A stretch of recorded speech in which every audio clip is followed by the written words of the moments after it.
So hello and welcome back guys. आज को एक नए वीडियो के साथ। तो गाइस आज मैं आपको देने वाला हूँ 1000 फॉन्ट का पैक। तो गाइस इसी बात की वीडियो को एक लाइक कर दो और चैनल पे नए हो तो चैनल को सब्सक्राइब कर दो और वीडियो को लास्ट तक देखना क्योंकि पैक में पासवर्ड और पैक को कैसे एक्सट्रैक्ट करना है और उसको कैसे यूज़ करना है वो आपको वीडियो में बता दूंगा। तो एडिटर भाई रोल द इंट्रो।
हम सब दिया दुनिया यारा दी जक्को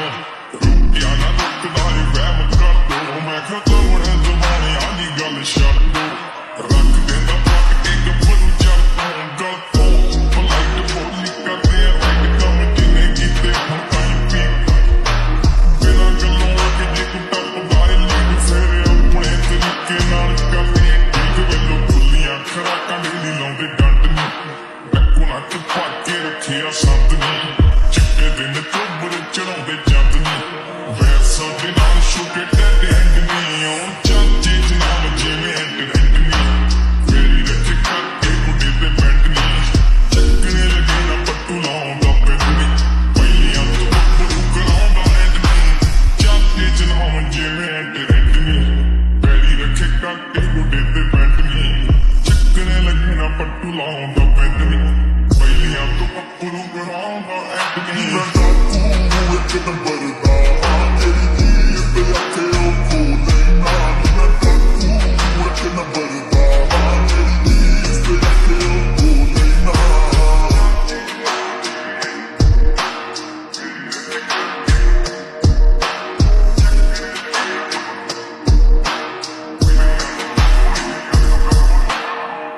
हो गया कातिल तुम्हां एस्कोबार लटकिया दसो ने पिंजरे की शेर लटकिया स्टेप रानी चक्कने स्टेप नी तेरे शहर विच गाली करनी गलपनी जलती चल के मट्ठी रख दे स्पीड गाने गड्डियां च चलदे रिपीट लोई कंडे आउंदे बॉडी छड़दे हिट सिर खिलदे जापे जिवें चरखियां नीट जेड़ी दीप खड़ी मेरी थाने दे विच बदले दे मैं दो मैं डाकू विच न बरदा जेड़ी चीज़ ते अखे ओ